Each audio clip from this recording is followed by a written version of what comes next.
at the foot of the high mountains. Many came from across the great western waters and traversed these primeval paths, forded its cascading streams, and built altars of thanksgiving.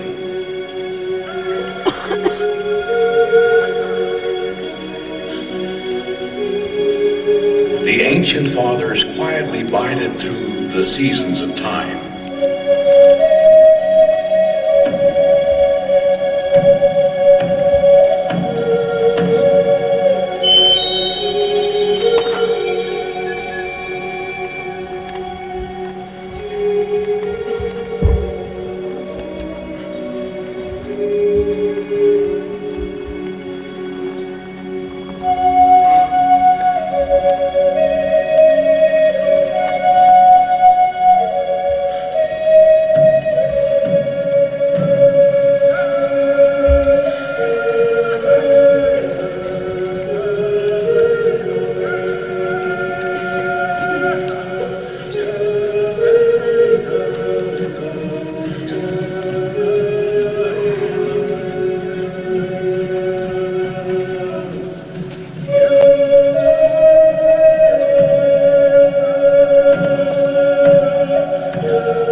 Children played at their mother's knee, absorbing the traditions of the fathers.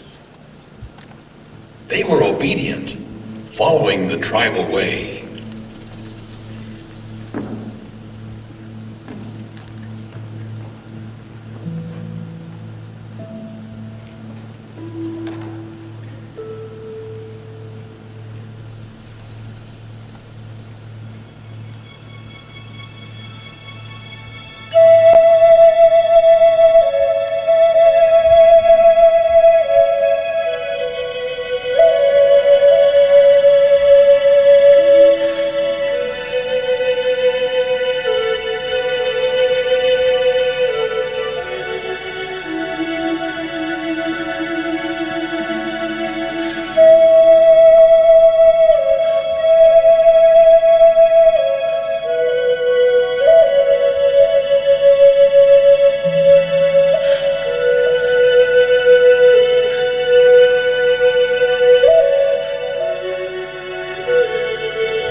Strangers entered this sequestered place to tread the pages of history, while those of the ancient eyes watched silently, intently, at the low pass over the high mountains, the Great Wasatch.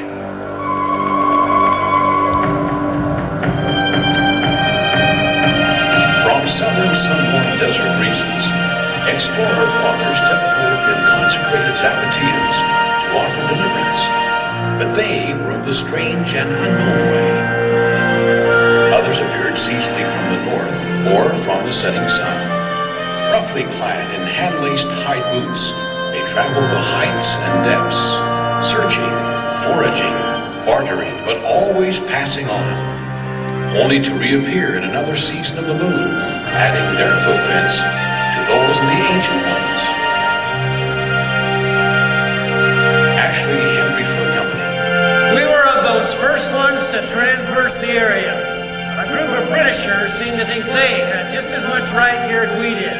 We took exception to that, and then they nearly started an unholy war over it. Chief Washaki. We will not harm the white man. We are brothers. Lewis and Clark. Government leaders wanted a route to the Pacific Ocean. The vision of it had the power to excite the minds of man with new possibilities, especially trappers and traders.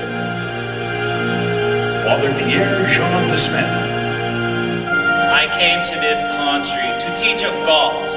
I met your good leaders near the Council Bluff and answered many questions. They were more determined than ever to settle in the Great Salt Lake Valley. Jedediah Smith. I've been here so long I was considered an expert. It's my wilderness home, complete with Holy Writ. John C. Fremont. The U.S. government authorized me to map the Mountain West. When I saw such rich soil and grasses, I thought it wise to record it for future reference. It was my observations that encouraged George Brigham Young to come west. Kit Carson. Old Tom Fitzpatrick and me did scout work for John C. Freeman at different times. That's what I done best, I reckon. Daniel Webster. And I'll tell you, every one of you, I wouldn't vote 1 cent to the public treasury to place any part of the West, including the Pacific Coast, 1 inch nearer Boston than it is now.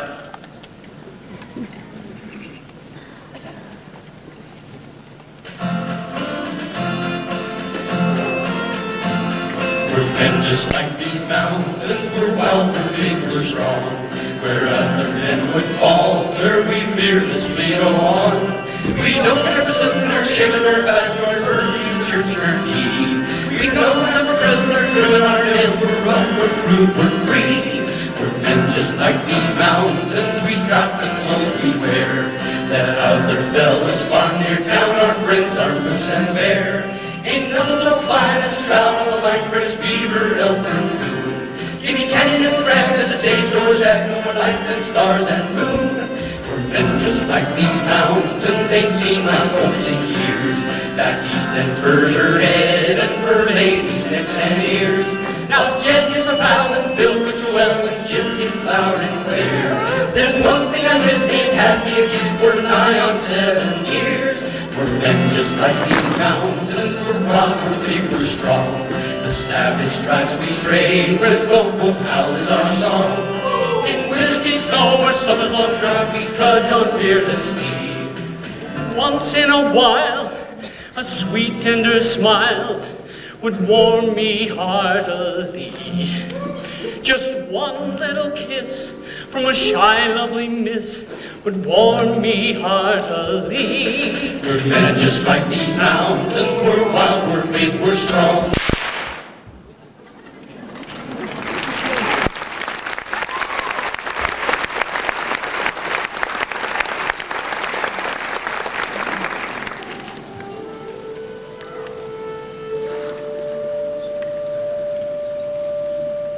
This place began to stir and awaken from its long slumber. Those of the pale skins came, relentless, purposeful, stepping into history.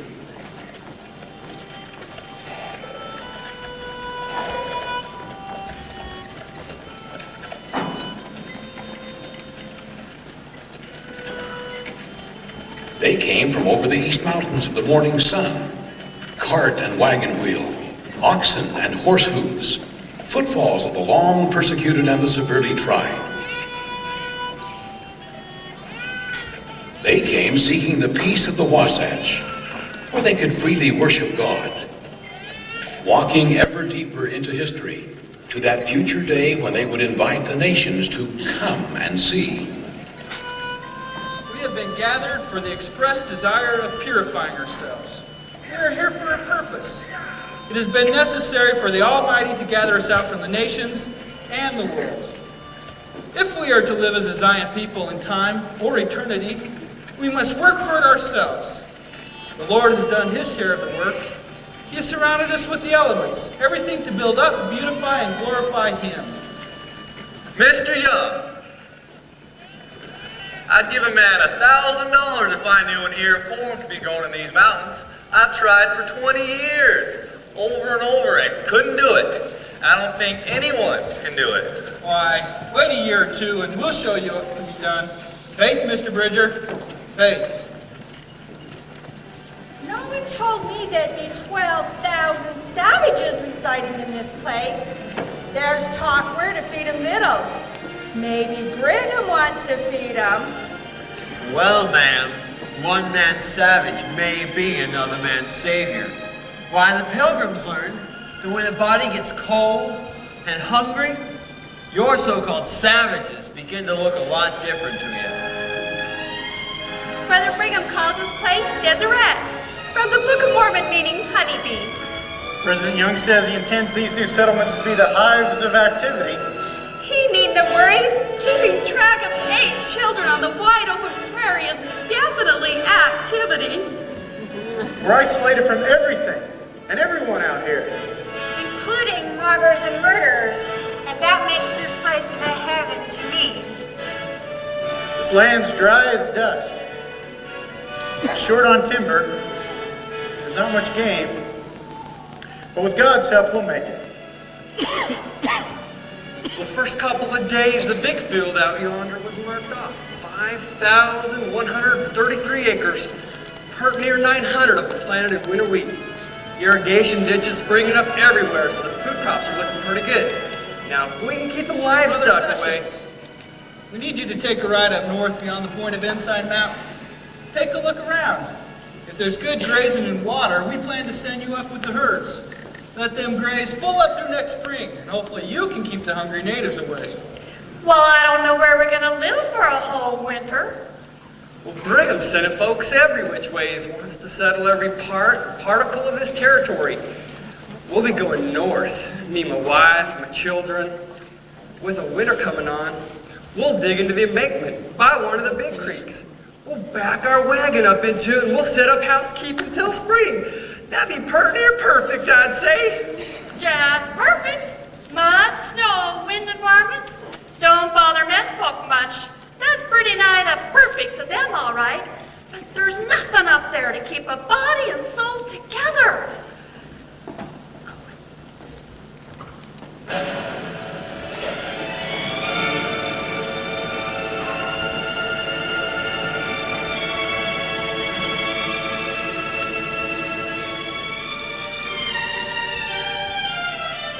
Hi, honey.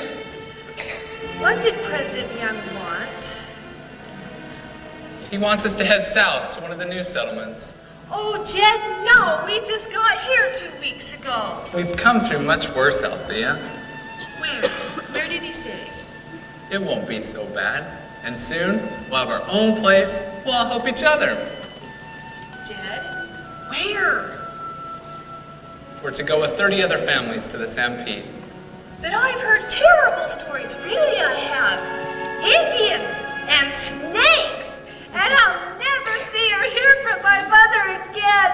It'll be like dying or worse, Jed. It won't be so bad, you'll see. Brigham needs us to go, so we'll go. Althea, we haven't come this far. I've suffered so much. To falter and shirk now. We just heard. What can we do to help? Will we ever see them again in this world?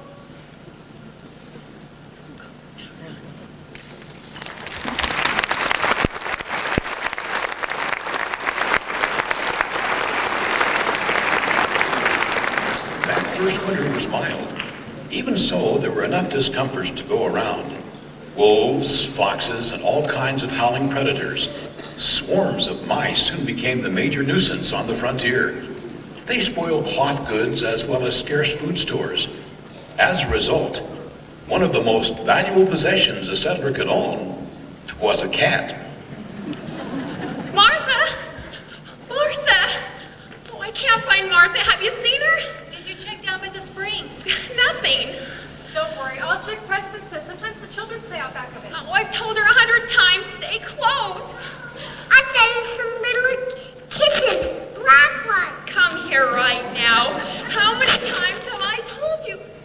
What is that smell? They've got white stripes down their back. Oh, I can hardly breathe. What in the world?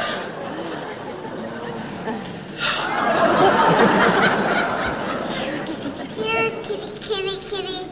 Those are kittens. Those are skunks.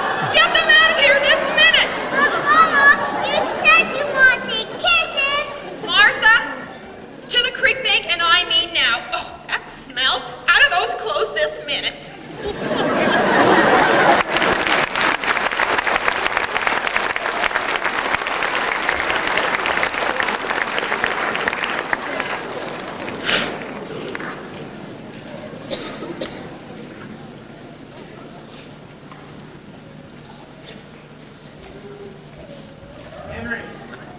Yo, can I get some of them sweet-smelling kittens, please? Please, can I have some of them sweet-smelling kittens? Well, we got a couple extra. Sweet-smelling kittens indeed. You can just stop laughing, Henry Eggleston. It wasn't funny. I thought it was. This is serious, Henry. When we get up north, there are 100 ravines and creeks you could wander off and fall into. Brother Sessions says they are all over the place. Let's see, you're right, Emmeline. You're right, Emmeline. I'll remind her she has to stay close and not wander off. I doubt that smell will ever come out of her clothes. We buried those clothes deep down by the creek. Even old Chip won't go near that spot. What do you think, Emmeline? About 5 days underground? A week would be more like it. You should have been there, Henry. That smell!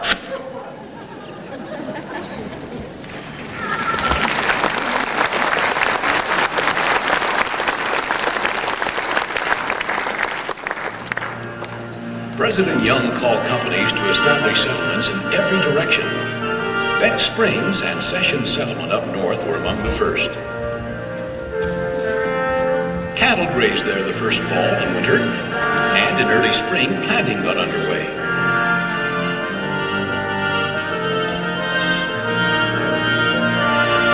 More families joined the Sessions. Within sight of each other here and there were basic soddy dugouts. Occasionally, one could spy a log cabin or two.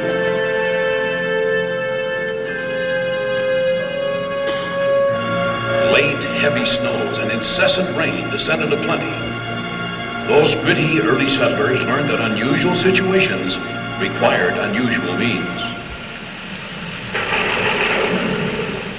A flat sod roof leaks like a sieve. Sometimes I think there's more rain inside than outside. Hurry now, put everything under those skins. Use those blankets too. Hurry, hurry. Oh, don't you, young man, you need to come right over here. Every woman around here needs to have an umbrella, or she'll end up waterlogged. Now, if you think this looks funny, just wait till the sun comes out. Every inch of fence post and wagon in every direction has bedding and clothing hanging on it to dry. But you know, one thing about it, there's not that much to dry out. Folks around here resorted to moccasins and animal skins for clothing. I suppose that'll be my next step. But Heber C. Kimball has told us, never you mind. In less than a year there'll be plenty of clothing and everything you shall want at less than St. Louis prices. Well, that fair boggles the imagination. My wife's handling things pretty well. All things considered.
Faith-filled Easterners, men and women, came.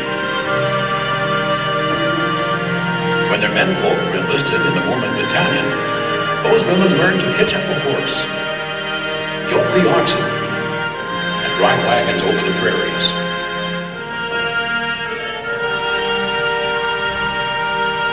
Some women had not benefit of husband or any male kin. Many men perished on the trek. Women then met all the rugged challenges time and again, assisting in securing a foothold in the desert. Their mettle and strength was tested.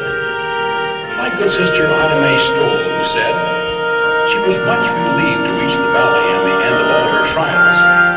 She just hadn't realized which end.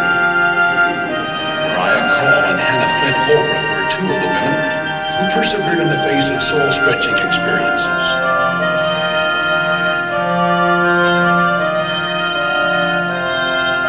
I'll be so glad when Nancy and the men get back next week. Hope this weather holds for them so they can get all the supplies in. It's my guess we're going to need every bit of it this winter.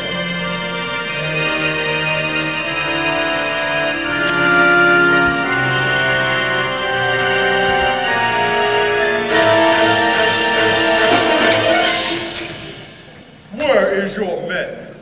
The men are out in the fields. Where else? How many men go field? What they do in field? Why, work, of course. What do you do in your fields? Clay's field. Look, I'm busy right now. How many guns you have? You men. They got gun? What? You woman. We, many brave. Plenty strong. You, give us bullets. Powder. Yes, powder.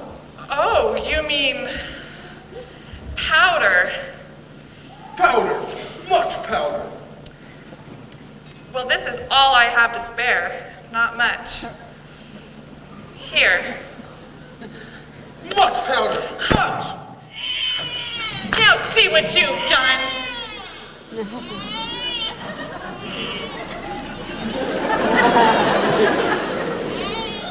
See, I have a gun too.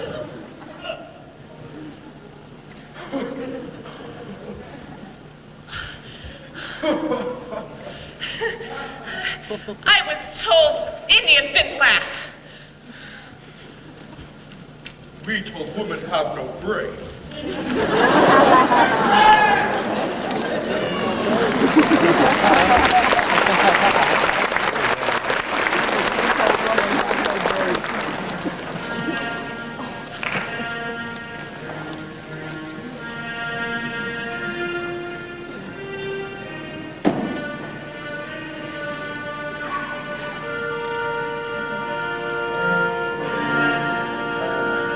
I went to Missouri in 1854 with my sister's Mary's family.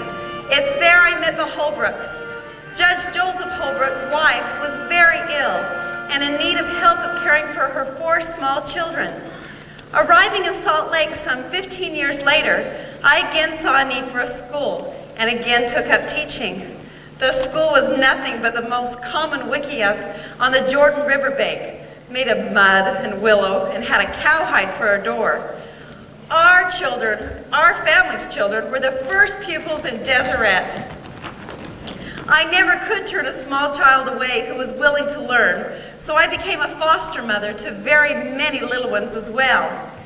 Writer B.H. Roberts received his first schooling from Aunt Hannah, as the children were used to calling me.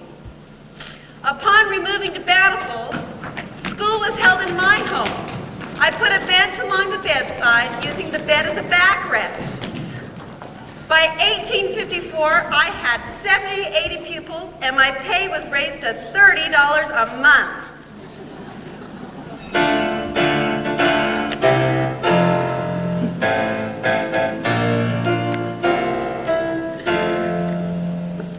A woman with an occupation must protect her reputation. If no husbands come her way, then she can teach at school. However, for her own protection, we will offer some direction, and she may avoid rejection if she knows the rules.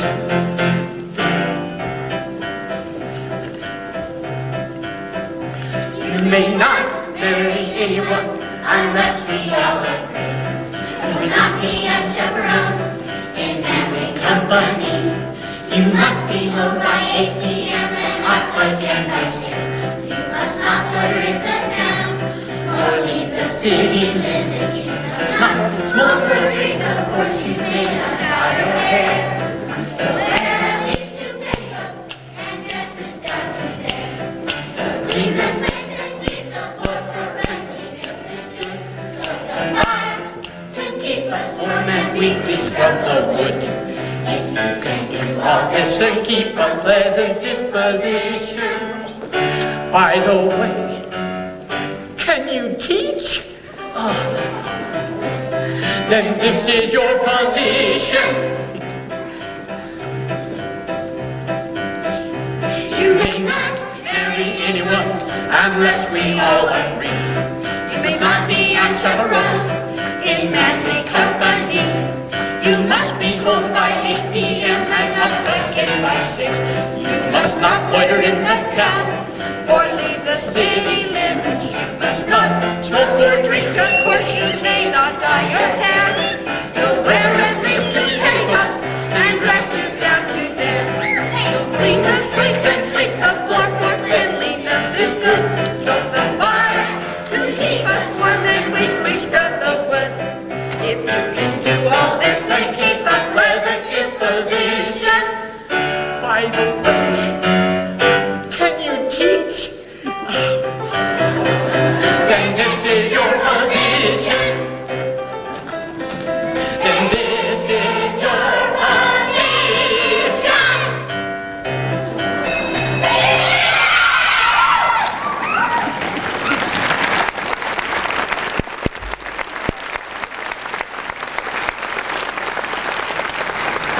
Brother Brigham said Hannah's mission was needed more than she could ever appreciate. A pioneer, teacher, and a foster mother to so many, she made a difference. Crossing the prairie in western homesteading was harsh at best for youngsters. Many a child was catapulted into maturity.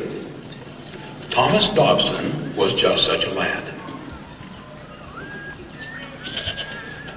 His mother and baby sister died during the troubles in Illinois.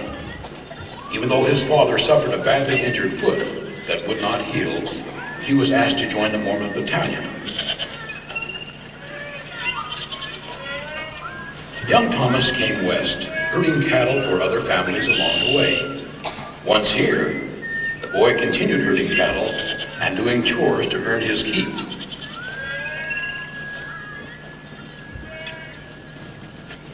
I prefer being horseback or herding cattle to any other chore. Some dogs. I like dogs better than horses. Dogs are closer to the ground. Horses came in handy a couple weeks ago. Gee, Jehoshaphat, what a dust-up. Last Tuesday, it was pretty near scorching hot. The dogs were panting and chilling in the shade. All of us, plus Shorty and Pete, were watching the herd. When all of a sudden, out from nowhere, burst about a dozen wild whooping Indians coming right for the herd. There might have been 100 of them, I bet. Nah, only about 2 dozen, I expect. As I was saying, about a dozen Indians came a screaming arms flying everywhere. Those cattle scattered like a flock of hit birds. Our horses bucked and kicked and took off straight for home, with us pushing them as fast as they'd go. Hanging on for dear life. Well, I could soon see the whole herd was lost if I didn't do something real rapid. Fast, too. James, rapid is fast. Sheesh. Well, it's just as soon as I cried, God help us all. I had a thought to whistle to the dogs like I meant business. So I sent them a hightailing after the cattle. At just the right moment, I gave those dogs a signal to head them cows straight for home. Well, those frightening bold eyes. Well, you should have seen them around a barn across the prairie, right for home. I doubt Napoleon and his whole army could have stopped them. Those Indians knew they didn't stand a chance. They turned tail and made for those hills over yonder. Haven't seen them since. Thomas Thompson's the here's the day. That's the truth of it. Come on, fellas, let's go. Hey, fellas, look. It's Deseret and Pamela. Pamela, was she scared? Very scared. She'll not go into that big patch of sunflowers again. I can tell you. When the Indians rode up, she didn't have a chance. I threw a smelly old blanket over my head, and I couldn't either see anything. Tossed me onto one of the ponies like a bag of potatoes. It wouldn't let go of me. They rode off without a word. I knew we needed help quick, so I ran home like quick as lightning and hollered for Pa to get the neighbors. The Indians had got Pam. Pa said he wished he had an army, but there was no help for it. Pa had to make good Brother Martin and old Skinny Yates following along. Pa rode east following those Indians right into their camp and faced them down. He jogged with them until they finally gave me over. He said they could take all our things again, but to give us our Pam back. You mean Indians? Took your stuff? From your cabin? Yep. A couple weeks ago, they came and took everything that wasn't paid down. Ma said it was thank to heaven we weren't home. And Pa went right after them. Woo! Woo! He said he wanted our things back. Thank you very much. Ma said it took gumption clear up the backbone for Pa to walk into a camp full of Indian braves. He couldn't speak one word of Indian either. Jehoshaphat! Oh no. Probably go she Ute. Ma said they were almost peaceful like and returned everything. Ma said it was his overwhelming charm that Mary affected it.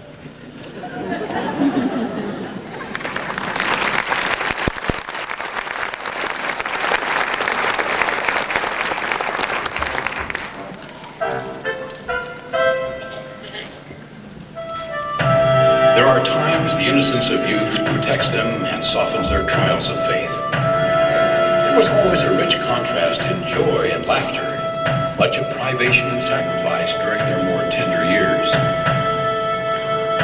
Now, not all pioneers came west in 1847 and 1848. Many were yet abroad and on the oceans, on the prairies and the plains, and in the Rockies pressing ever west. One of them was Penina Shropshire Cottonwood from Illinois. And the other was Margaretta Clark, an English girl without kith or kin who came across the ocean. Penina Cotton's pedigree is important. Some of her ancestry came on the Mayflower, but her maternal grandmother was a full-blooded Indian. Penina was one of those remarkable souls who humbly tended her duty. For all who favor quiet heroines, Penina Shropshire Cottonwood will do.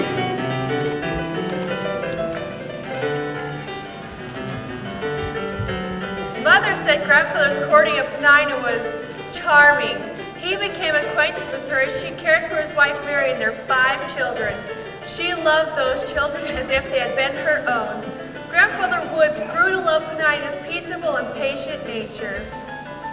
Penina was a welcomed angel in our home.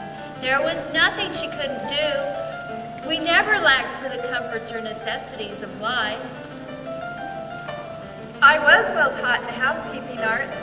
I could make moccasins and gloves out of animal skins, or cloth I wove myself, knit stockings and make children's clothing, often from hand-me-downs, keep a kitchen garden and make bread, braid hemp for rope, and make a fine tallow candle.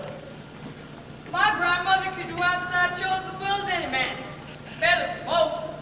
She was really good with animals. I was a great woman's veterinarian.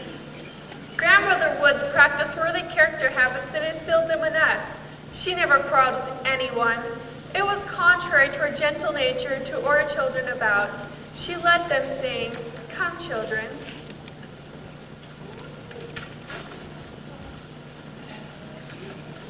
Penina used her skills to ease our lives and those of our neighbors. She knew nothing but constant wants all her life, but she never complained. She was humble and prayerful and honest as she could be. She was a true Christian, and I know that God loved her, and so did I.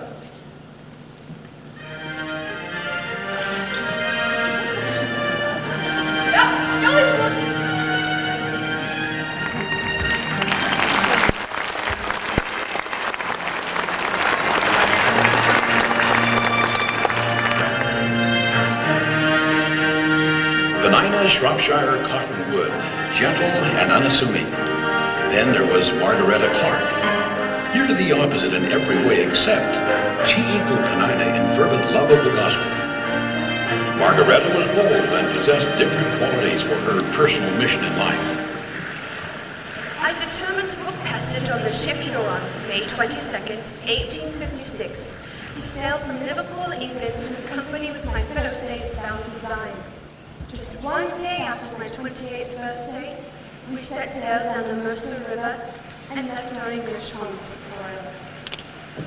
I don't do the single women alone on board my ship. Main exception, however, is Mistress Clark was very determined. She was well trained nurse besides, which was always badly needed on the lonely voyage. The days we were driven and tossed by the worst winds I ever saw, and all her people becoming seasick. Hundreds of saints were afflicted right on, so I was desperately needed to nurse the sick. I was the only one they had. But alas, after a few days, I began to sickness. To accomplish a quicker cure of her seasickness, the custom was to tie Mrs. Clark to the rigging on the bow of the ship, thus allowing her to obtain the full effect of movements. Thereby success was initiated. This custom allowed a sick person the full effect of the vessel's dip, but various motion, rolling with its slightest rhythm. If intensity of effect was to be called successful, then my cure was near perfect. We dropped anchor at New York Harbor, Mrs. Clark having been of monumental service.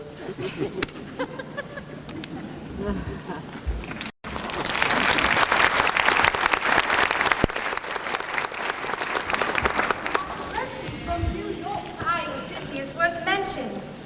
1,300 miles of exquisite agony. But now we had solid ground underfoot, instead of heaving waves of water. Agnes Lindsay. Unfinished handcarts of green timber, not yet seasoned nor conditioned against water and snow, created dangerous delays. And so we waited. Bertram Lindsay. Experienced men said it was too late in the season to start for the valley, but the pleadings of more than 600 anxious immigrants prevailed.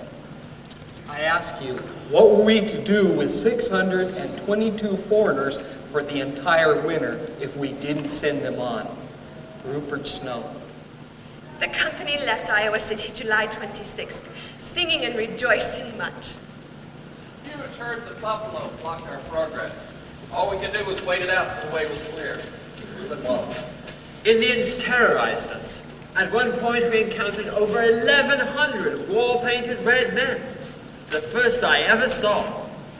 Some days we didn't have anything to drink, even when the sun was very hot. Mama said we have to be brave children and be grateful when we found water. Libby Lindsay. Other times we waded in the river, slept here, and slept in our wet clothes right on the ground. Julianne Baumgartner. By the time we got to the North Platte River, it was already choked with floating ice. In spite of the ice floes, Margareta would cross back and forth, sacrificing herself to help others. Joshua Luce. We were hapless and shoeless and bone-weary tired. Little did we know just how much fatigue would affect us in the coming days. Elizabeth Howard. Several in the company began to lose courage. By this time, the Martin Company knew their supplies would not last all the way to the valley. Many died, their bones left behind to bleach upon the plains.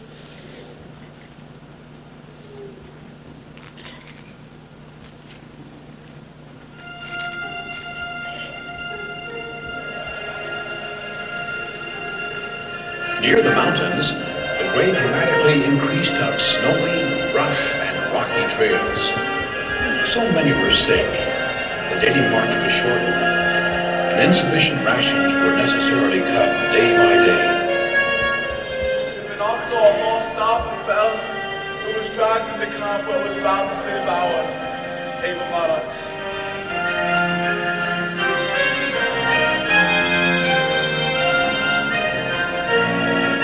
These conditions were entirely foreign to the saints.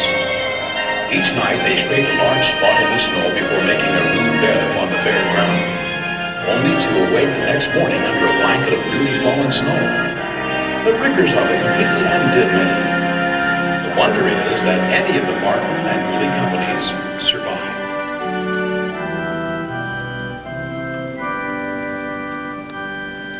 The time is October 5th, 1856. One day before General Conference. The place is a scheduled conference meeting in Salt Lake, presided over by a very somber Brigham Young. Arising, he stood at the pulpit and soberly gazed over the gathered saints for just a moment. Then he spoke. Elder Franklin D. Richards, recently arrived in the city, has reported to me that there are 2 handcart companies far out on the plains, headed here. They are destitute of even the basic elements for survival. This morning, the text will be, to get them here. I shall call upon the bishops this day. I shall not wait. I want 60 good mule teams and 12 to 15 wagons. I'll tell every single one of you that your faith and your religion will not save one soul of you in the celestial kingdom unless you carry out the principles I am now teaching. Go and bring in those now on the plains.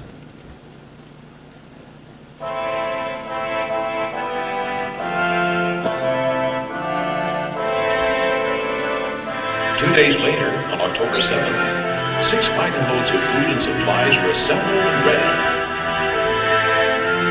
16 good mule teams and 27 of Brigham's young Minutemen headed east into the high mountain snow.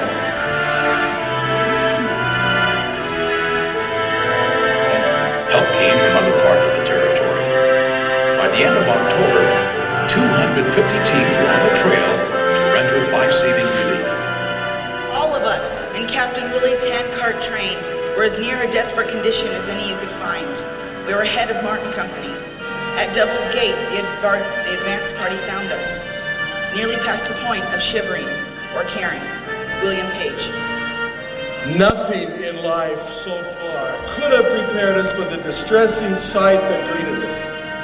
While there was some of cheering and some of singing, I had the profound sense that we had arrived only barely in the nick of time. Answered call. Disease, starvation, cold, and privations had taken nearly 150 of our number.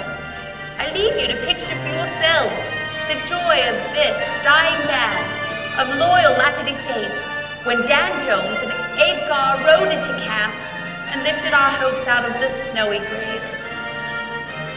And the summers. There were shrunken little mounds in deep snow, without hope and too weak to bury their dead. They've gone. I lifted my voice and gave them a cheering shout, saying that help was at hand, and strong men, courage, with food and good teams were only 30 miles behind. They would be fed and taken on to the valley. Oh, how they fell on each other's necks and wept. Oh, what prayers to God for their deliverance. Dan Carter.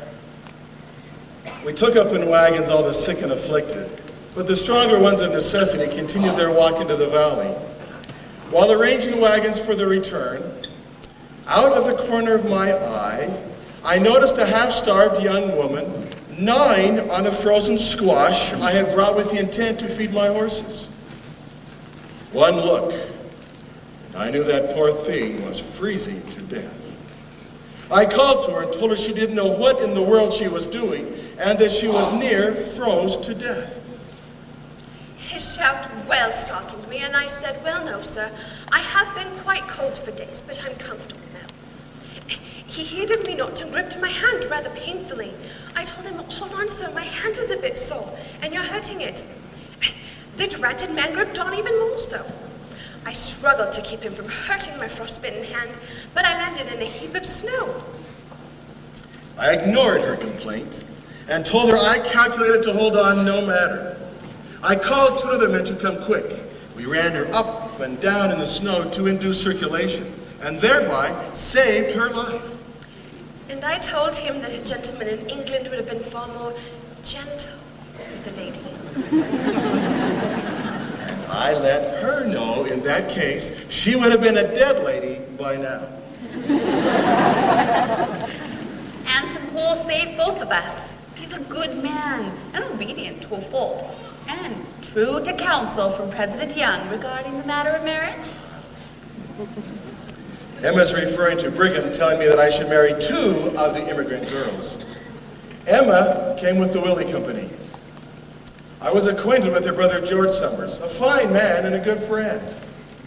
Now Margaretta came farther behind in the destitute Martin Company. When first I saw her, she was huddled in the snow, in rags, snowblind and emaciated, no rouge nor lip color. She wore a makeshift bonnet put together anyhow out of her green apron. And the boots she wore were off a dead man, given to her by the dead man's sister. 'Tis only fair I defend Sister Margaretta and tell you of Brother Cole's appearance. Such a prince he was, with considerable bushy beard, a long, well-worn coat, and a rather disreputable slouch hat. Oh yes, a prince for any woman, don't you think? We wondered who was smitten first, the fair starving damsels or the tattered valiant knight. Successful marriages in our day were surprisingly many, and these were certainly two of the good ones. George Summers.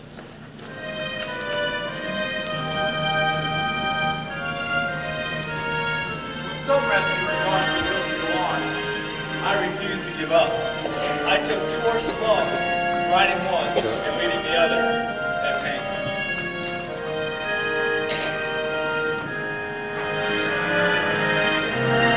There was much suffering yet to endure.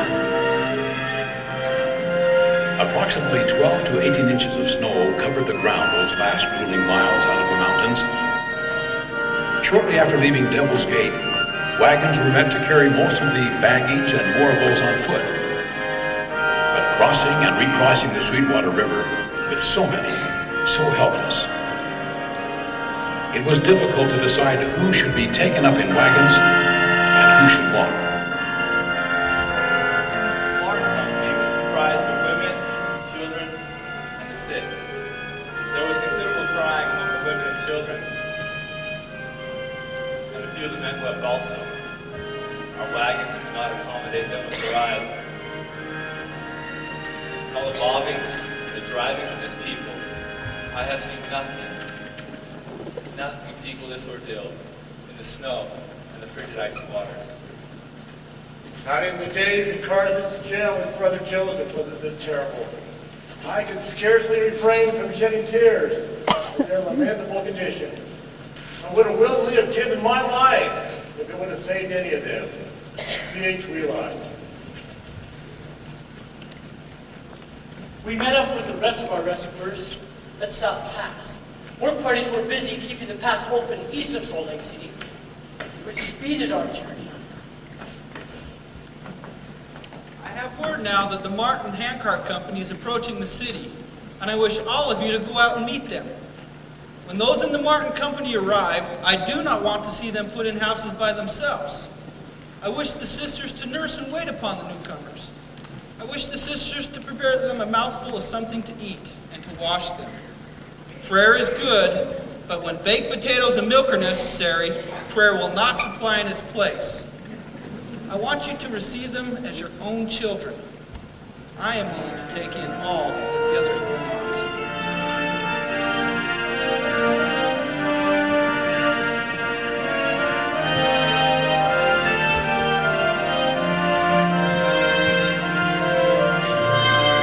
No man or woman has refused to do as they were asked.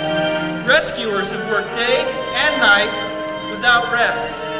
By putting your works before your faith, we have been blessed in bringing them here, where we can now do them more good.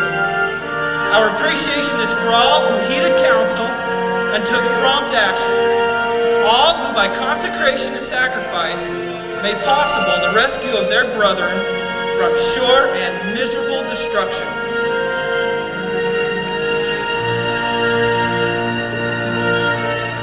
Lest we forget heroic settlers, men and women merit our remembrance. They stepped into history to rescue their brothers and sisters struggling on the trail to freedom. Prairie dust and natives, leaking roofs and hunger, ships and land rollers.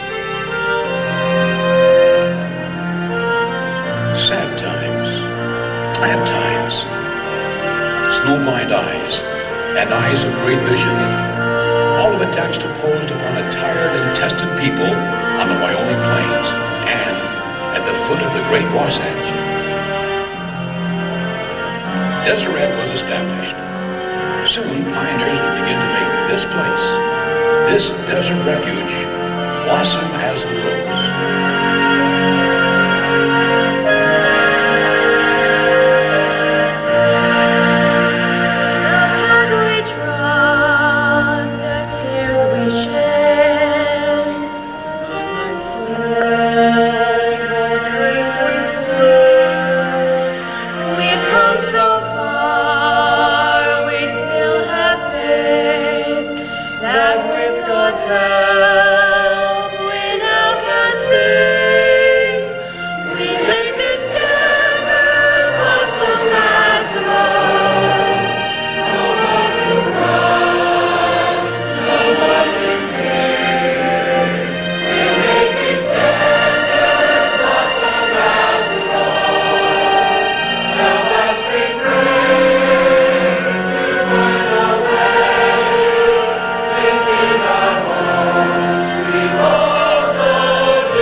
Desks hinged on the outer walls were let down where students did their slate work and studied lessons.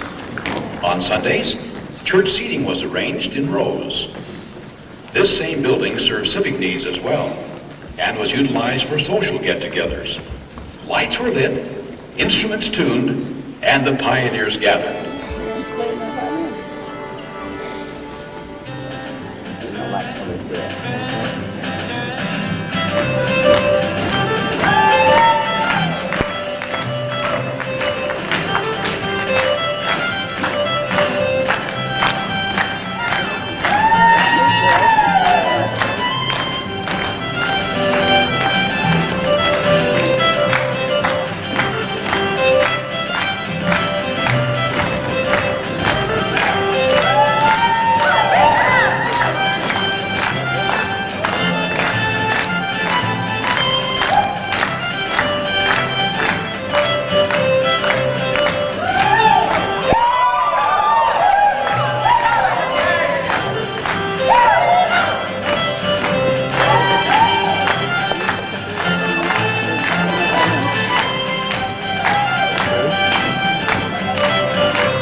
We really could. I'm ready to go whenever you can get to camp. We're gonna do it. Yes, sir. Mallory, come here quick.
Life in the settlements gradually improved, and each found a work to do. Hope persisted that needs could be met, and progress affirmed in spite of the daily sacrifices. However, all things considered, nothing could have prepared this people for the calamity coming. Spring and early summer had been good for the crops. Wheat and oats were in full shock by July. All looked promising. Then, on a blistering hot summer day, one moment the sun was shining, and the very next, a devastating black cloud of millions of jumping crickets blew in, covering everything, living or not. Men in the fields were enshrouded from head to foot with crawling, hopping things. People recorded the crickets sounded like hail as they hit wagons, cabins, and wash tubs.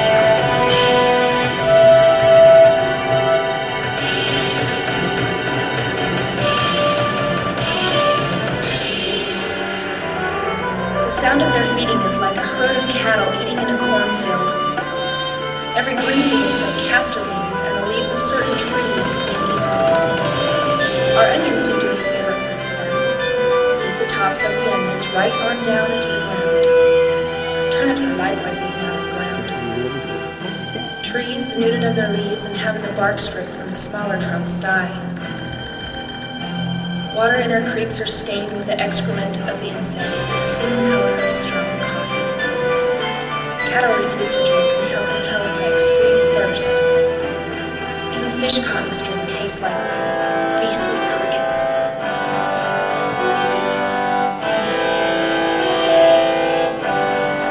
Insects literally fill the air or jump sporadically across every visible surface. Thousands layer themselves on trees, their combined weight breaking off large branches. At times, the insects were more than 4 to 6 inches deep on the ground, and to walk at all meant walking on them. A sickening crunching sound. The crushed bugs emitting a repulsive odor. Nothing stopped them, not trenches filled with water, not beating with paddles nor dousing with kerosene and setting them afire. Always more and more crickets came. Blankets and sheets were draped over precious garden crops, but the crickets ate through the fabric, then ate the crops underneath the coverings.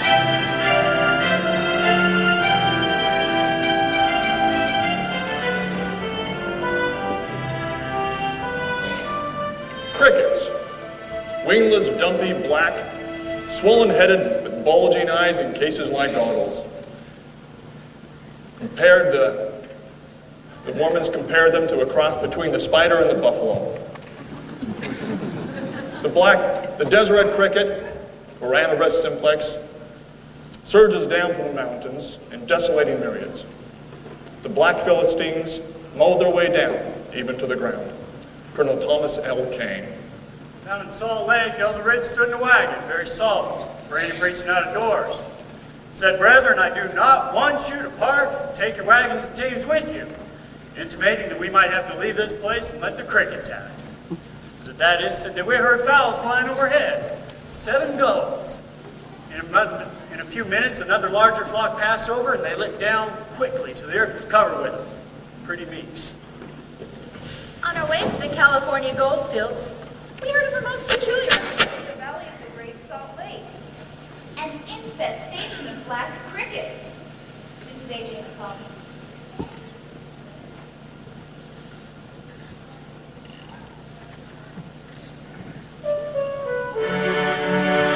For 6 weeks unabated, the pioneers did battle with the crickets, using every means they could conjure up, but to no avail. All the while they prayed. They prayed God would spare their crops, their only sustenance for the coming year.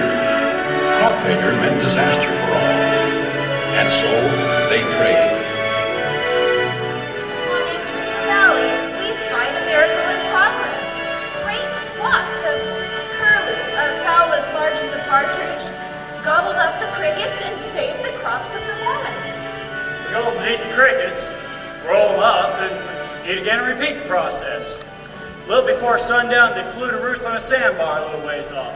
After sunrise, they returned and continued until they devoured the crickets. It is no wonder that these people believe they enjoy the special blessings of the Almighty.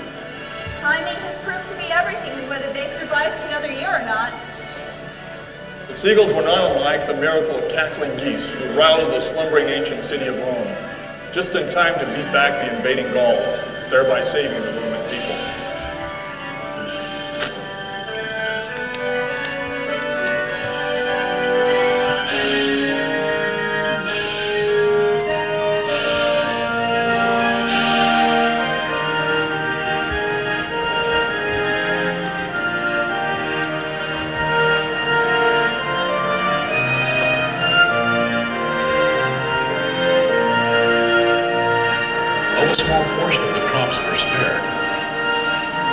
Even so, raw hunger was an ever-present fact of life.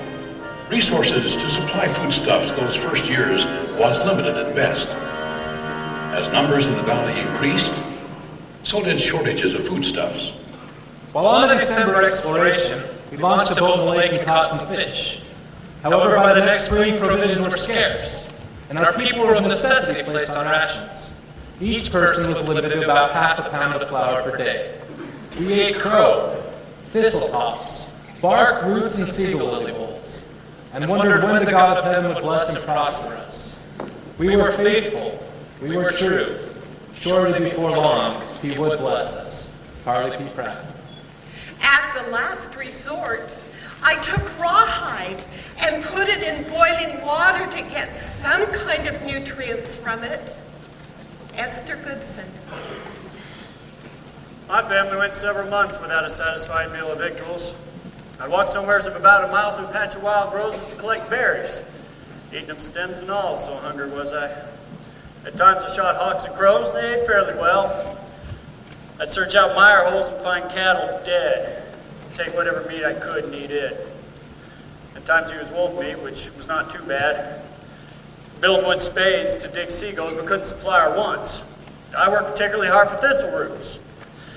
I'd have to get up at the light of day to go out to where the thistle roots grew and dig until I was weak and faint. I'd sit down, eat a thistle root until I could begin digging again.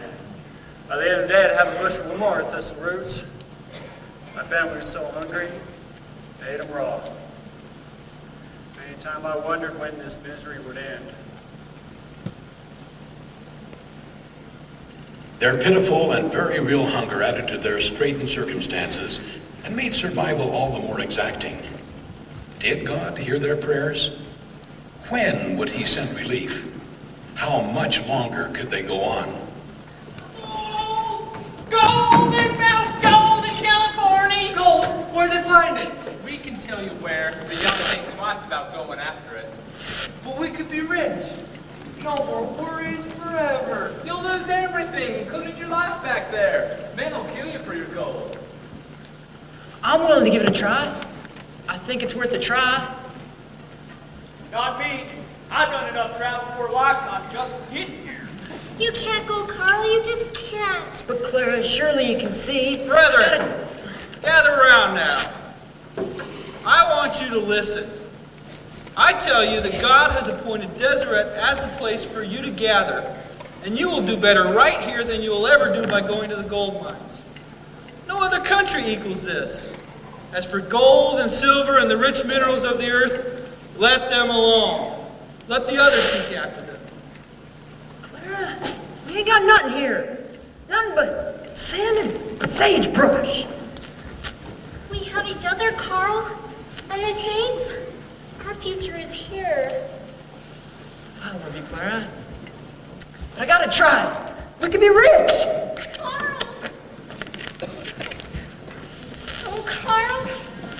I felt rich. I'll be back. We've been kicked out of the frying pan and into the fire.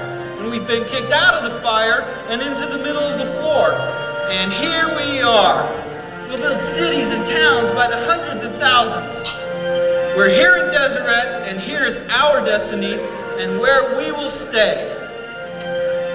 In less than a year, I promise, there'll be goods aplenty and all that we shall want, at less than St. Louis prices.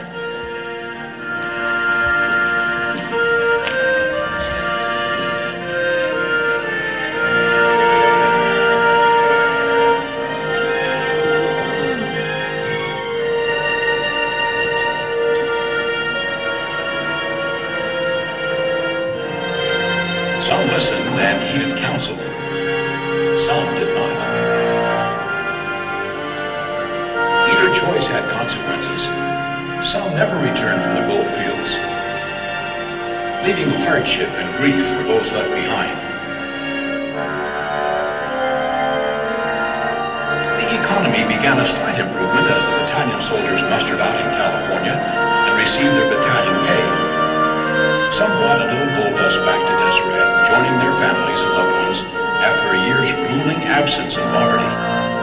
In just 24 months' time, over 25,000 travelers would pass through Deseret on their way to California and Oregon, an unexpected trade and supply enterprise that relieved the valley economy.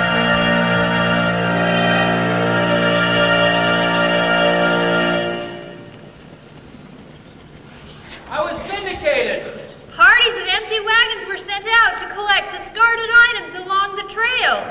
Would-be miners soon learned they could travel faster to California with lighter loads, saving precious time and money. My wife wanted a suitable stove for the family. He found a beauty. A fine, large, premium range number 3. A stove like that would have cost $50 or more back east. On the way home, I loaded up with powder, lead, nails, tools, and harness. Cooking utensils for our new stove. Plus, bacon, dried corn, flour, sugar. Trunks of clothing of every kind, every size. Everything a body could want. The price is right, too. Leah Nethelda Owen. Each season required a certain fortitude. Crops were planted from carefully culled seeds. Rudely crafted plows repeatedly broke on rock-hard desert sod.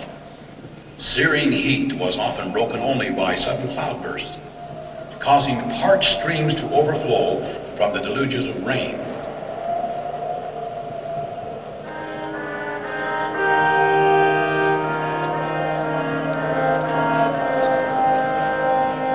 Winter brought frigid blizzard, blowing powder-fine snow, which infiltrated even the most minute crevice.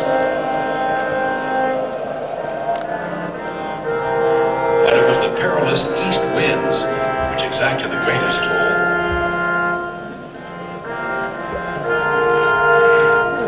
One first noticed dark, ominous clouds hovering over the Wasatch Peaks, suspended, waiting, dredging up the mighty power necessary to hurl howling blasts of wind.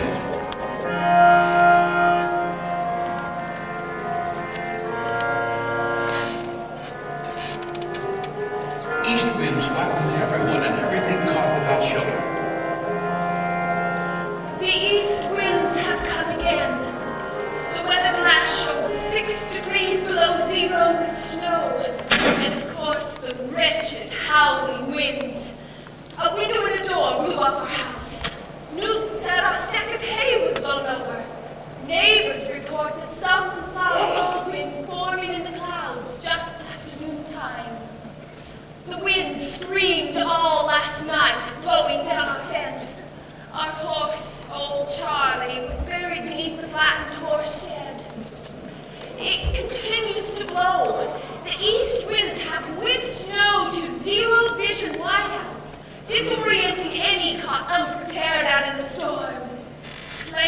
lives indiscriminately.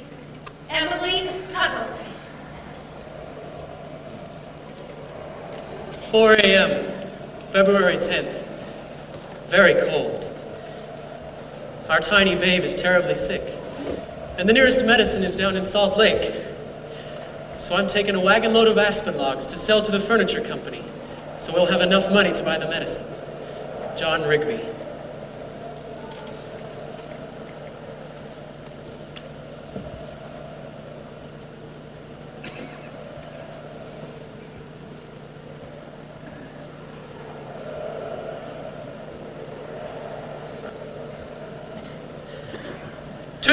p.m., Salt Lake. The winds have been blowing fierce since noon, and the lower roads drifted full of snow. I tried the mountain road, but near Brother Heber Kimball's mill, my team broke through the snow, and I couldn't get them out. I had to go on alone, but after a mile or so, I realized I was slowly freezing to death. I managed to get myself as far as John Corbage's place, and they were kind enough to put me up for the night. But the winds blew so hard all night, we slept very little. Yesterday, I was playing at the Corbages when the wind and snow started. They told me to stay the night. Next morning, Brother Rigby said he'd take me home with him.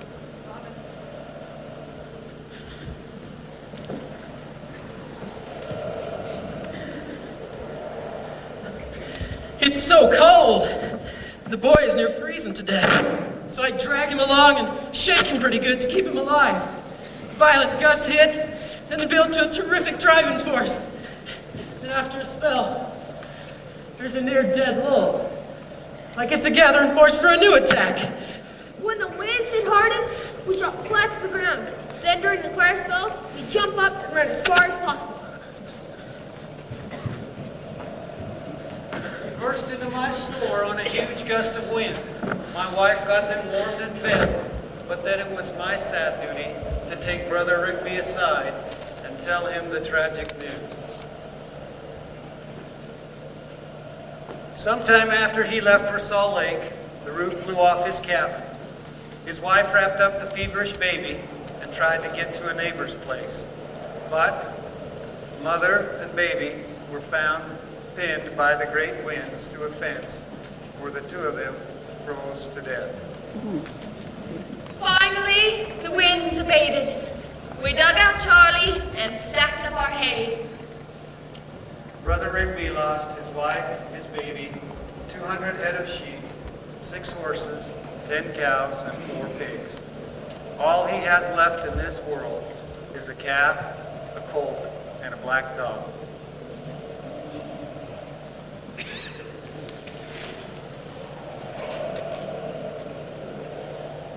I'm here with the saints, and with the natives who have lost a squaw. They haven't left, and neither will I. I'm staying, and I hope to leave something of promise to those who come after me. May God have mercy on us, and those yet to follow.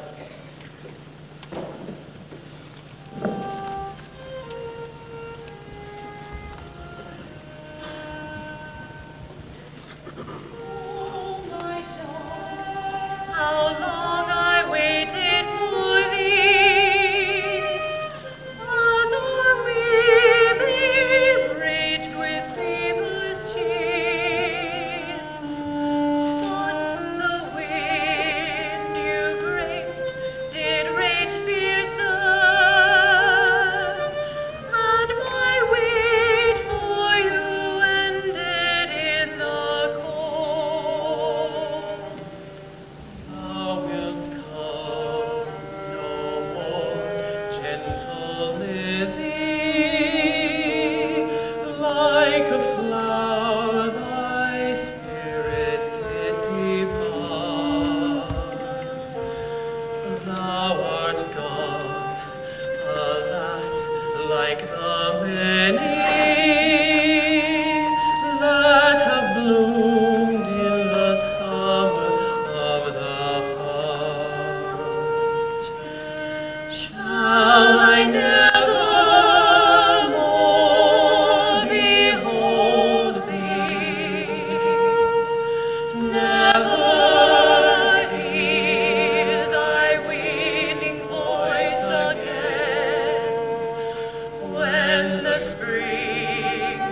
time comes, oh my darling, when the wildflowers are scattered o'er the plain.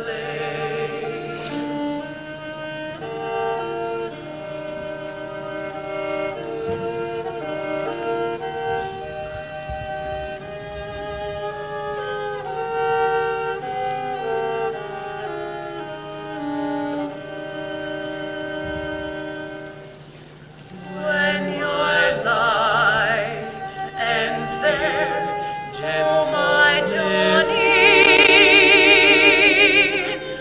I will come like the east winds here to you.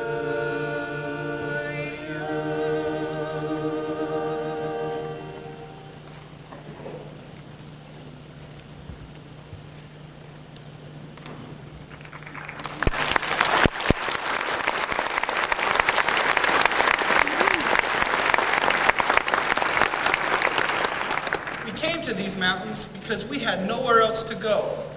We build our dwelling places on high plains amid rugged mountains. None dared come until we came.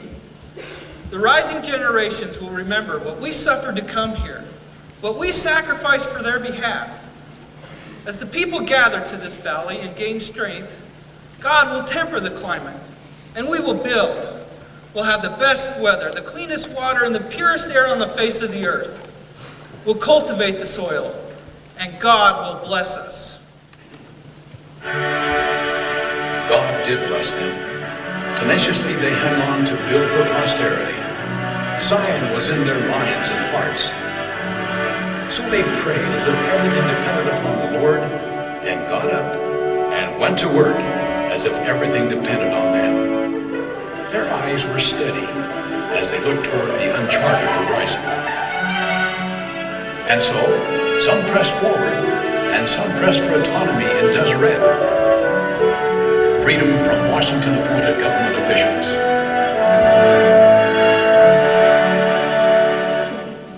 President Young, you want Union statehood for Deseret? Yes, but I desire something more than that. I desire greater light in the union of this people to each other. I know it is felt by some that great things can be accomplished if we're numbered with the states of the Union. But I see a different direction for this people, and that is in uniting together. That is the true legacy that I want for our children and our children's children.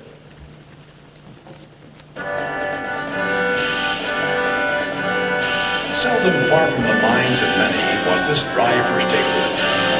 Reagan's vision was a greater one of unity. The musketeer credo fitted his thoughts exactly. All for one, and one for all. He was mindful that the desire for unity was a prelude to obtaining it. He believed that oneness in activity fostered oneness in heart. Those first winters were severe, when the snow would often drift up to the roofline. But our best-kept secret was sleigh riding. We still join in big groups on horse-drawn sleighs with fresh, soft straw, hot bricks, and plenty of coverings. It's brisk, but fun. I liked being home, cozy by a warm fire. I remember hearing the jingling, tingling of the sleigh bells on the harnesses of horses as they slid their way along. There was always singing of familiar songs. I still like it. John Barlow Curtis. It sometimes gets so cold. The lake bottom west of Centerville freezes 18 inches thick, perfectly smooth and just right for skating. The fellows gather up discarded railroad ties and build enormous bonfires, Sarah and Bagley. We spent hours cutting ice into good-sized blocks and hauled them up to the ice house. We covered them with a thick layer of sawdust to keep them good through the summer. Jefferson Ingalls. The process isn't nothing sophisticated, but I can tell you, the ice in the heat of a summer scorcher is pretty swell. I'll never forget that first Christmas when I nigh on froze to death. It was bone-chilling cold. There was practically nothing to eat. We didn't have a Christmas tree, nor one Christmas gift, nothing. But we never minded. There was a wonderful, heartfelt Christmas spirit in the settlements. Much joy and gratitude is expressed person to person. No one complained, but rather we reflected on God's great mercies to us. Abigail Joyner. We made do with the dirt floor of our cabin, but gave humble thanks. We had a genuine roof over our heads. Imagine our surprise Christmas morning when Father surprised Mother by laying a wood floor. We don't know how long it took him to secretly harvest the lumber, with snow up to his knees. We had been living in a borrowed wagon that winter. Mary Jane Montana. The children woke Christmas morning with not a doll in sight, not even a stick of candy or an apple. Nevertheless, before the day was gone, we had a jolly time together. We danced over at Robert's cabin. Only one drawback, not an instrument of any kind was to be found. Sarah Lucretia Holbrook. Cyrus Call came to the rescue. He was a pretty good whistler, and he whistled all the tunes while we danced.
Those with vision could see beyond the here and now to the future destiny of Deseret territory.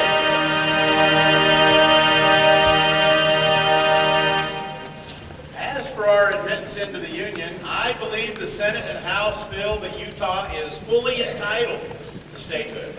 Well, you have all the elements. A substantial foothold in the land, people tied to the soil who develop the resources of this part of the country.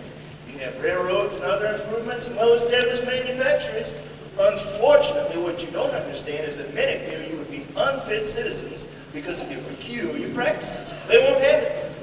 No, sir. If it wasn't for your singularly odd principles, y'all would have been admitted into the state readily. Sir, you mistake the matter. It's something more than our marriage practices.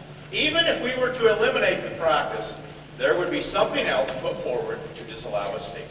Why, that is balderdash, sir. I say, Tommy Rot, y'all been treating us like we're a bunch of snakes in the grass. Well, gentlemen, there are two courses of action to follow when one has been bitten by a rattlesnake. One may, out of fear or anger, pursue the creature and try to kill it. Or he may make full haste to remove the venom from his own system. If we choose the latter course, we'll likely survive. If we choose to follow the former, we may not be around long enough to finish it. Words and tempers were barely held in check as the opposition continued in Washington to deny Deseret statehood. Meanwhile, in the settlements, progress was the order of the day. Carter, can't you see that everyone who's got here first have taken the best property and water rights? Well, the rule says that everyone has assigned permanent time for a school district in which they live. That's the rule. Rule or not, water's so scarce, Us supervisors draw more criticism than any public official this side of the New Jersey Tidewater. What about the drought? New folks coming in all the time. Indians need water as much as us, so they camp down by the river, taking control of all of it. Jude Allen's telling me that I can't have any water because I ain't growing no wheat.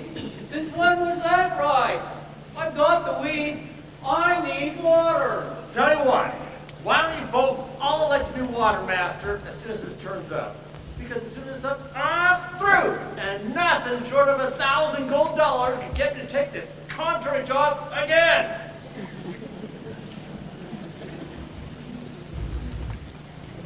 Look here, bro. You can't just dig up the roadway like that. You look, Crosby. I need water for my crops and my missus to cook with. Your road is in the way. I can't get water in my field nor my house. I know. But you need to build a bridge so folks can pass through here. Well, I think that you ought to build this here road somewhere else, Crosby.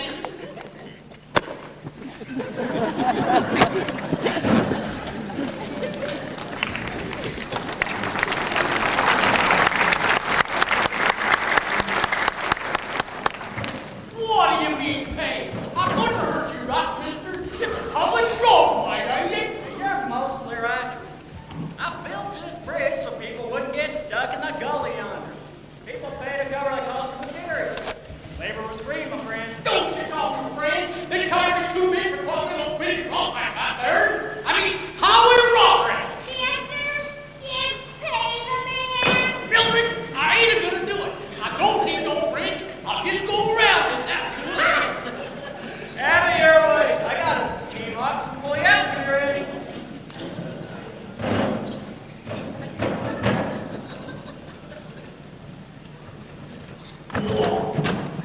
Well, go get that no good for nothing bridge builder. Tell him to get his horse down here and pull us out.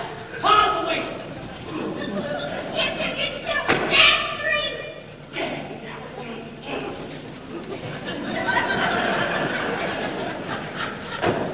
He said he'd come after supper, but it'll be 3 bits.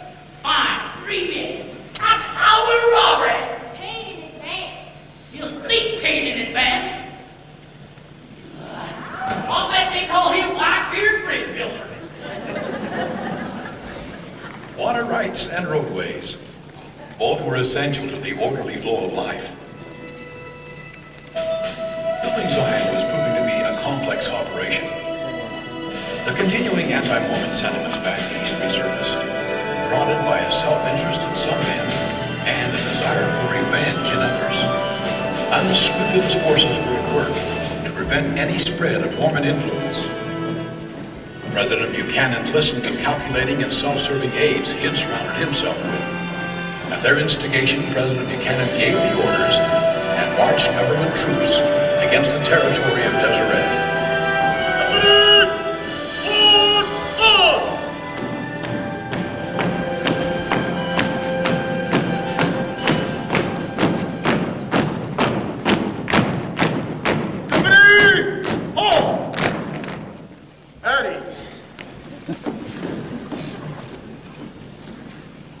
Concerning the United States Army entering the Salt Lake Valley, an unprecedented action against one of its own sovereign territories.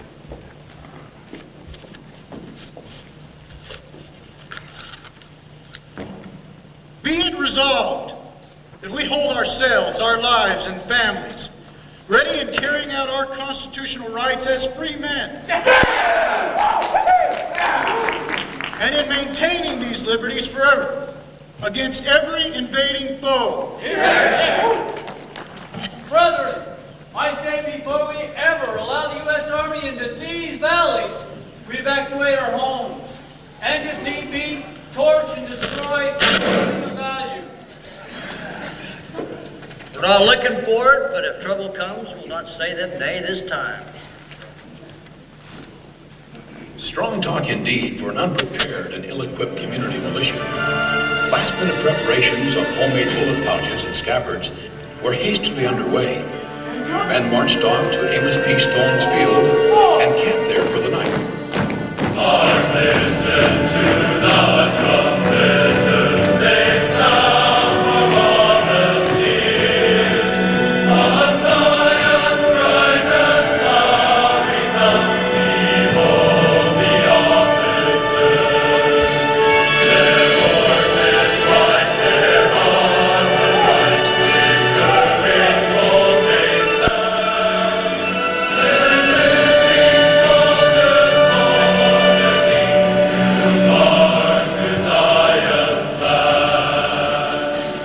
Our entire militia unit has 11 rifles, 1 musket, 1 bayonet, 1 Colt revolver, and 1 other pistol. 10 shotguns, 2 swords, 8 pounds of powder, 16 pounds of lead, 2 boxes of iron caps, plus 490 single caps. Our men doubt not their ability to prevail against 5,000 government troops. We report for duty September 14th, 1856.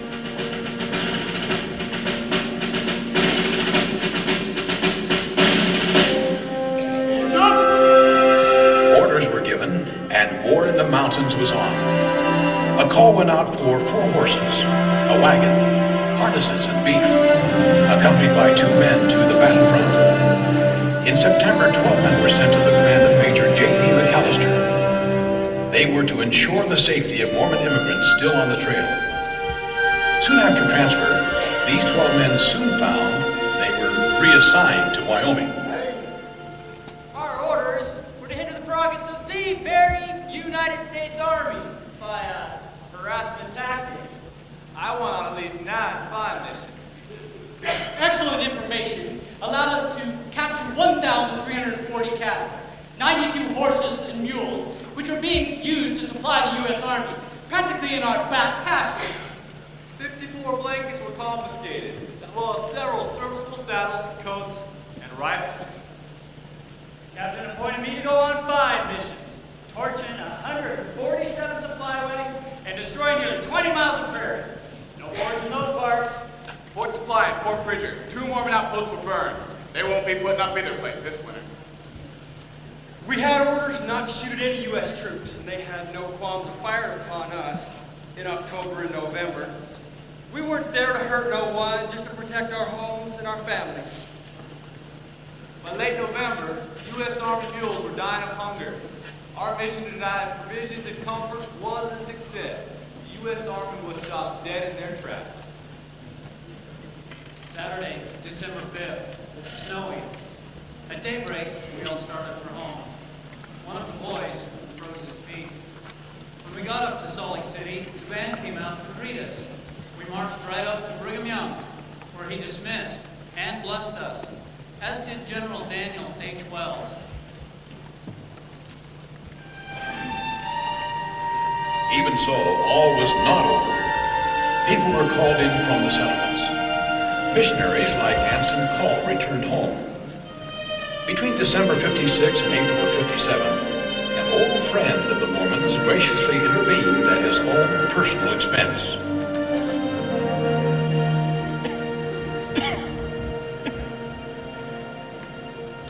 It was finally arranged for a negotiation team to enter the Salt Lake Valley, which helped to defuse the simmering situation. Included in that team was the new territorial governor, Alfred Cumming. Certain documents the Mormons have been accused of destroying was a complete falsehood. At a boisterous public meeting in Bountiful, I was allowed to speak and ask questions. Those back in Washington may have been deceived, but I had no choice but to find them completely innocent of the charges reported against them, and wrote General Albert Johnston the same, that I had been treated with the respect and the attention due a representative of the United States. Federal troops may enter the valley upon condition they do not stop at any of the settlements while passing through to their intended destination. Nevertheless, the trouble was not yet ended. Before the governor's letter reached General Johnston, the people in the settlements were directed to move south before the army arrived to avoid any conflict.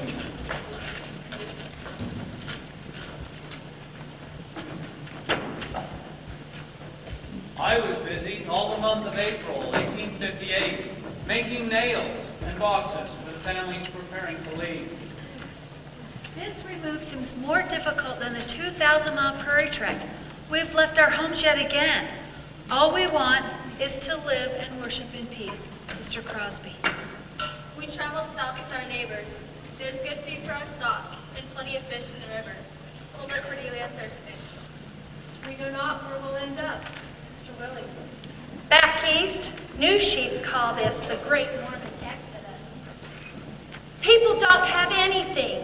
I've seen men wearing trousers made of carpet and burlap rags wrapped around their feet, or nothing. Great Exodus, indeed. A neighbor with 7 children told me that aside from the clothes on their backs, she could tie up in a common bandana handkerchief every article of clothing they possessed. She'd put everyone to bed early Saturday night, then wash and iron all their clothes ready for Sunday. After years of crop failure, nearly all the people were poor and without. Families were living in wagon boxes, tents, dugouts, temporary board cabins. It's the sorriest of sights. Bishop John Stoker.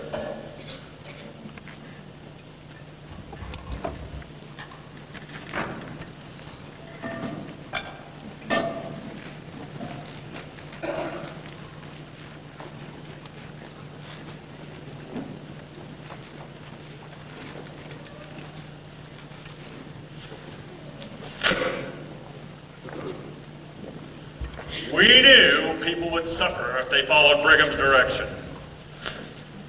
As governor of the territory, I could see nothing to be gained by it. No, sir. I pled with people not to leave their homes, but they would follow the word of Mr. Young, said they. And now what have they? The large exodus south took almost 2 months, stirring national and international attention. Every print sheet with a source wrote a story. We are told that the Mormons have embarked on another journey, over 500 miles of untracked, uninhabitable desert. Reporter, The London Times. We think it would be unwise to treat the Mormons as a nuisance to be abated by a posse comitatus. Editor, The New York Times. Public sentiment became aroused, and the United States government was cast as villain and persecutor of an innocent people. The army passed quietly through. I had them serenade my wife and I while we were in the city. Not the barracks ditties as reportedly sung elsewhere. As the blackbird in the spring beneath the willow tree sat and piped, I heard him sing, sing of Elizabeth, Elizabeth, Elizabeth, maid of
crisis was averted. July 1st, President Brigham Young authorized people to return to their homes. Misconceptions in Washington, D.C. weren't the only troubles or mistakes visited upon the territory. It's my feeling, along with many others, that Salt Lake City is destined to be one of the 4 great American cities. Well, the whole world will come here one fine day. Just wait and see. D.A. Chairman, Railroad Tycoon.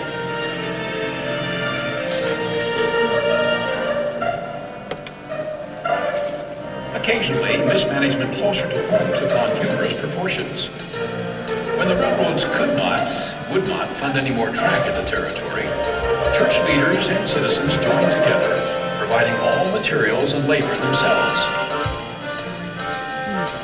$500,000 of abandoned materials and equipment left behind by Tycoon Harriman's railroad was confiscated at no additional out-of-pocket expense. However, it was often an on-the-job training operation right for the stakes, just waiting for a place to happen. What are we going to do about Daniel Wood's place? What do you mean, do? He comes home from a mission to Canada. Him and his old boy was up there preaching. You got problems, Wilson? Well, they're a dash. Just lay the track and get the switching box done. I want the station house done. And I'm telling you, somebody better be checking. What for? All we gotta worry about is getting this job done.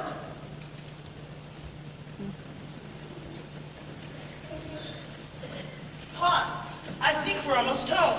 See, there's the orchard, just north of our place. I think you're right, son. Canada doesn't hold a candle to all of this. Did you say you were in Canada? That's right. Can't wait to get home to see my family, get back in my fields. Pa, this looks like East Field. See? There's the scrub right over there.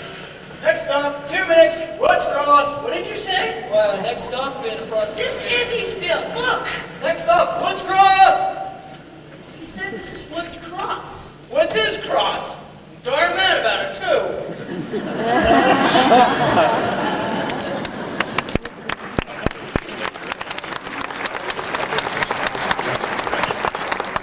All interested parties signed a request, and it was forwarded to President Young down in Salt Lake. Agreement was reached to move the track, station house, and switch relay out of my prize fields and relocate it nearer to the roadway, just in time for me to plant my spring crops. Oh, by the way, the town agreed to keep the name Woods Cross. I said that'd be okay.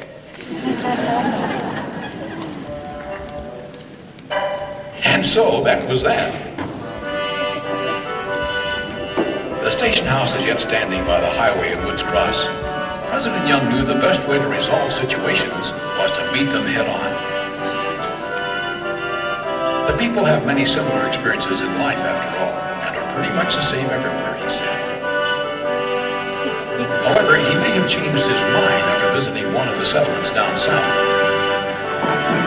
Brother Brigham stopped to see improvements made on the James Huntsman's place, where he met a situation of another kind. But he took it head on nonetheless.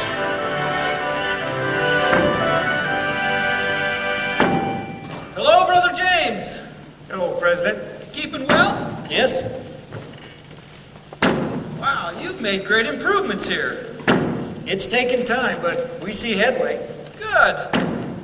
You're probably wondering why I stopped by. Yep, figured there must be a reason. That's right. Brother James, you've worked hard here, and it shows. You're financially stable, of good character. James, I'm suggesting it's time for you to take a second wife. Well, President, I'm willing, but you want my wife's consent? That's right. Mary's in yonder fixing dinner.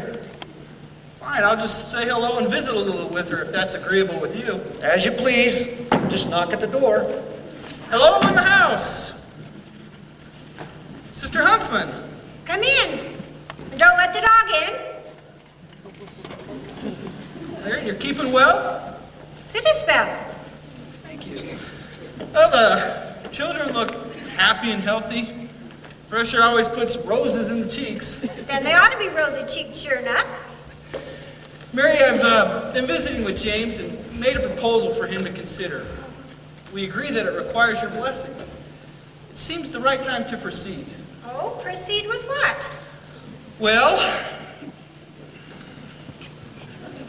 all things considered, it seems the right time for James to take him a second wife. All things considered, indeed.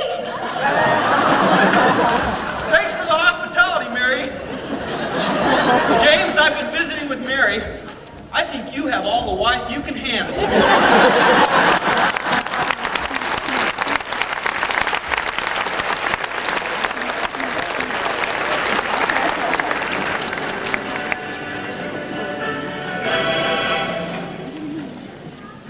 Life sifted and settled into an unspoken order as the years passed. Daily life was interlaced with sufferings and anecdotes. A remarkable collection of individualized stretchings of faith. By now, the settlers were of several opinions whether statehood would really provide protection from more persecution. Strictures from Washington over the practice continued. The territory voted to give women the vote, which proved to be another point of contention. Washington sent one of their political do-gooders here to Deseret to take that franchise from our women.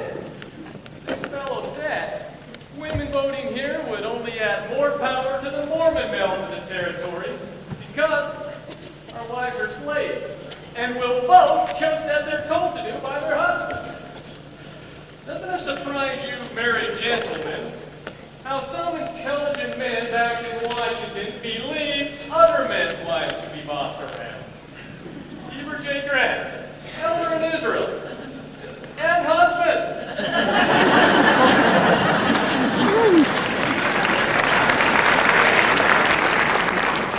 Congress voted to disenfranchise Utah women nonetheless. The slavery question was a stumbling block for many politicians.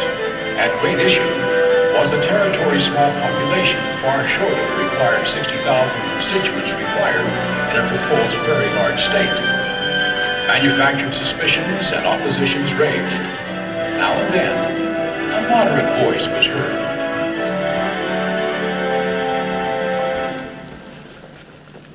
Near the close of the Utah statehood question, Senator-elect Finch from the state of Deseret called upon Ulysses S. Grant to talk over Utah affairs. The president smoking a cigar in honor of the visit?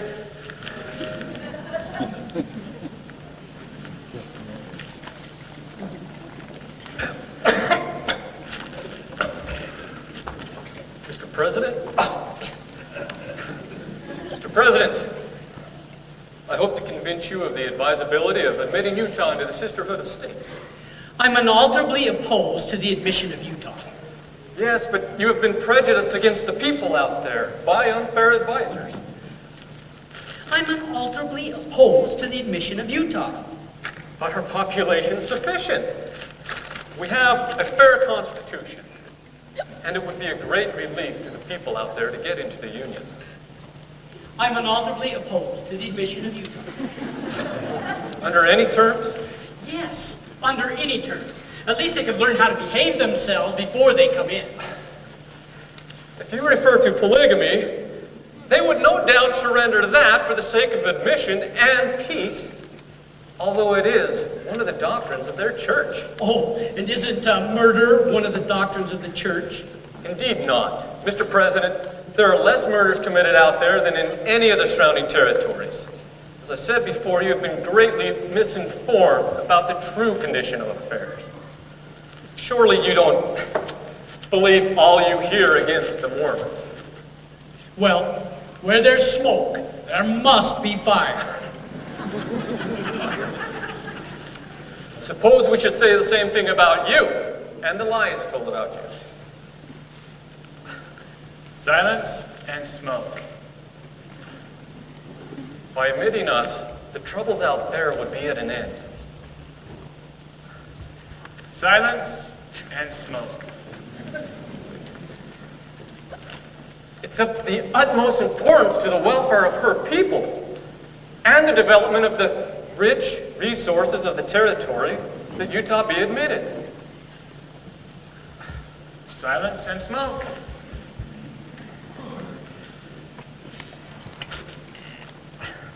Mr. President, is your mind so firmly made up that whatever argument would be brought before you would be useless?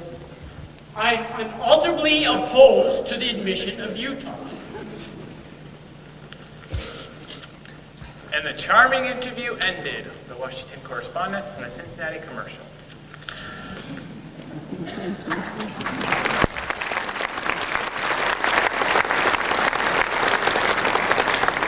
Newspapermen loved the controversy. It sold news sheets.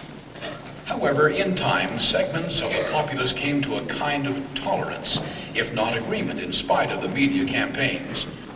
And sometimes, mostly unintentional, I'm sure, the press was actually helpful.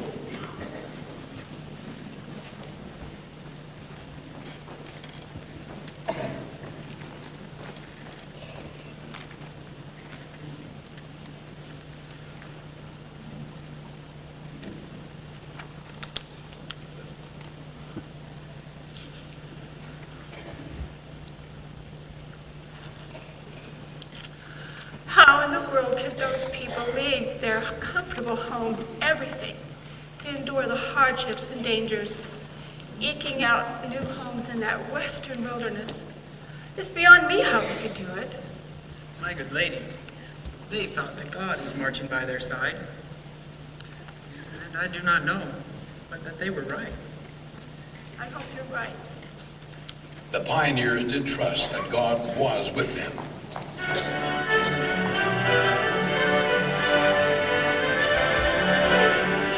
Men, women, and children believed in the promised destiny of Deseret. Many paid the supreme sacrifice. They did believe it. In time, their light began to shine, and there was an ever-increasing awareness in the world of this place of destiny.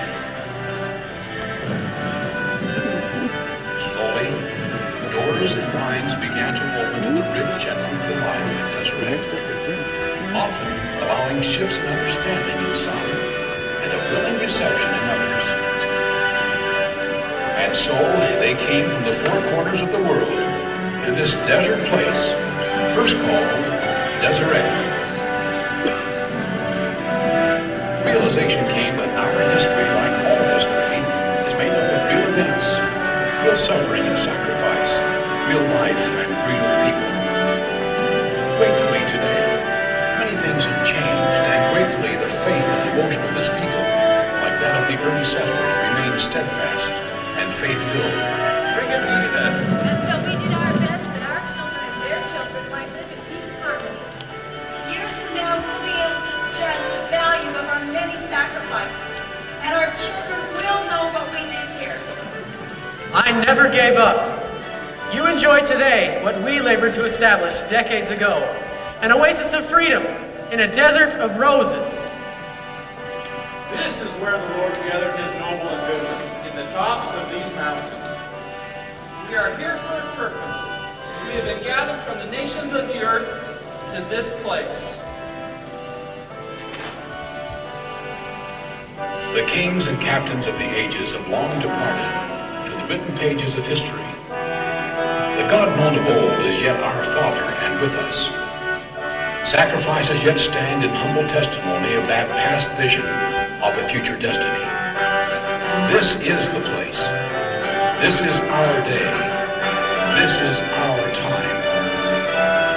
Lest we forget, these scenes tonight have been recreated to remind us to never forget.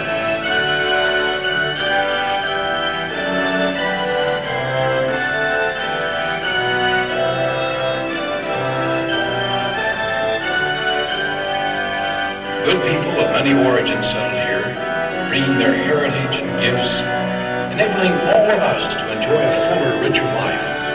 Lest we forget all that's gone before, we unite tonight in remembering what we were and have been. The courage and faith of our fathers is the foundation bedrock of all our tomorrows.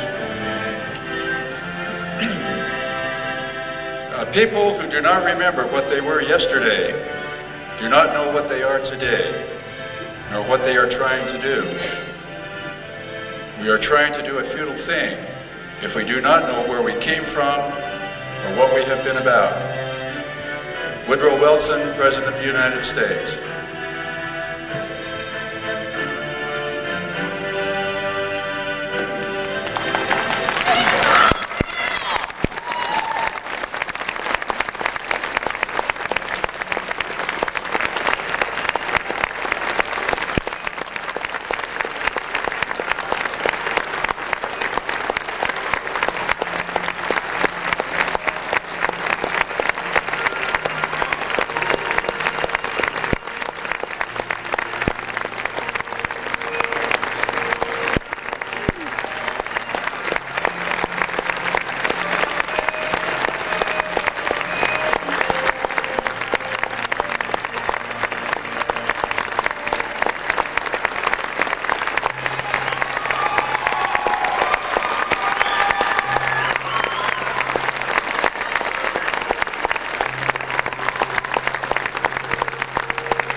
Who did such a great job for us this evening. And being that it's the final evening of this production and it's the first annual, we would like to thank all of the production crew, everyone who helped. There was a lot of volunteer labor that went into this. And we would like to invite our production manager, Sister Deborah Woods, and our director and author of this play, Sister Louanne Mallory, to join us on the stage to sing our finale.